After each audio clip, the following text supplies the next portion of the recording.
মাজনী বগাকৈ কাগজতে ৰাতি 12 বজাতে মাজনী চিঠি লিখো তোমালে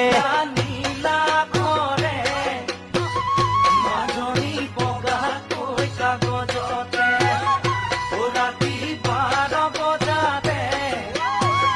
মাজনী চিঠি লিখো তোমালে ভাৱনাৰ সাগৰতে আশাৰে ঢৌ উঠিলে ও মাজনী ঐ প্ৰেমৰ জুয়ে দহিছে মোক আজি জানানে প্ৰেমৰ জুয়ে দহিছে মোক